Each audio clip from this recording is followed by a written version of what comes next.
حضرت عمر رضی اللہ تعالیٰ عنہ کی خدمت میں ایک شخص آیا، اس نے کہا میرے ہاں اولاد نہیں ہے، تو آپ نے کہا استغفار پڑھا کرو۔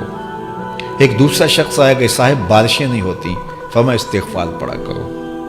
تیسرا شخص حاضر خدمت ہوا اور کہا کہ ہمارے ہاں قحط کا عالم ہے، فرمایا کہ استغفار پڑھا کرو۔ تو کوئی پاس بیٹھا تھا، اس کے اٹھ کے جانے کے بعد کہا کہ مختلف لوگ مختلف سوال لے کر آئے اور آپ نے ایک ہی جواب دیا کہ استغفار پڑھا کرو۔ تو کہا میں نے اپنی طرف سے تھوڑا دیا، یہ تو میرے رب کا فرمان ہے۔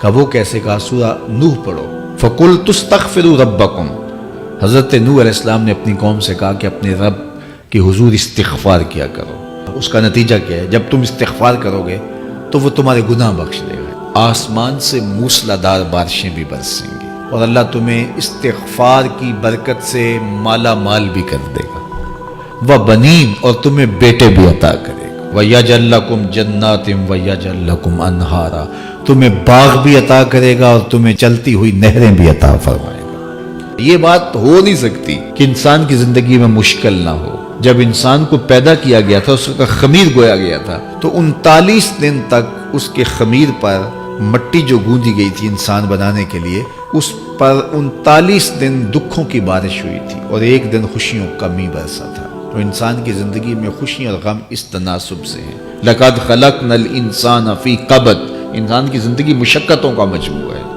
حالات کی تلخیوں کے سے مقابلہ کرنا پڑتا ہے، لیکن حالات مشکل ہو جائیں تو ان سے نکلنے کا راستہ کیا ہے؟ تو سنیے قرآن کیا کہتا ہے۔ جو اللہ سے ڈرنے لگ جاتا ہے، تقوی اختیار کر لیتا ہے، تو پھر اللہ تعالیٰ جل شانہ اس کے لیے مخرج پیدا کر دیتا ہے، یعنی اس مصیبت سے نکلنے کے اللہ راستے دیتا ہے۔ یہ اس شخص کا مقصوم ہے جو اللہ سے ڈرتا ہے۔ اس پر مشکلات اس پہ بھی آتی ہیں، یہ نہیں کہ اس پہ مشکلات نہیں آتی، زندگی کی مشکلات کا وہ بھی شکار ہوتا ہے، لیکن جو ہی مشکلات آتی ہیں ان مشکلات سے نکلنے کا اللہ اسے راستہ بھی عطا کر دیتا ہے۔ اور دوسری بات، وَيَرْزُقْهُ مِنْ حَيْثُ لَا يَحْتَسِبُ، اللہ اس کو وہاں سے رزق دیتا ہے جہاں سے اسے گمان بھی نہیں ہوتا، وہاں سے رزق دے دیتا ہے۔ بندہ تو یہ کہتا نا کہ مجھے یہاں سے ملے گا، یہاں سے، ایک بندے کی منصوبہ بندی ہے، لیکن جو اللہ سے ڈرنے والا ہوگا اللہ اس کو وہاں سے رزق دے گا جہاں اسے گمان بھی نہیں ہوگا، خیال بھی نہیں ہوگا کہ یہ راستہ بھی حصول رزق کا ہو سکتا ہے۔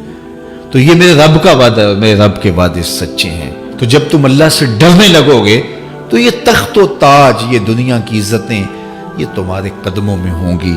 اس سے ڈرنے کا نتیجہ ہے جو تمہارا رب تمہیں عطا فرمائے گا۔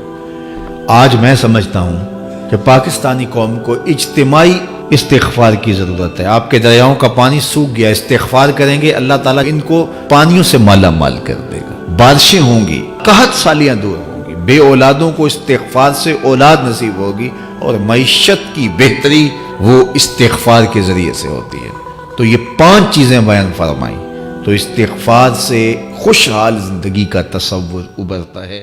دین کی بات پھیلانا صدقہ جاریہ ہے۔ ثواب کی نیت سے ویڈیو کو شیئر ضرور کیجیے۔ جزاک اللہ۔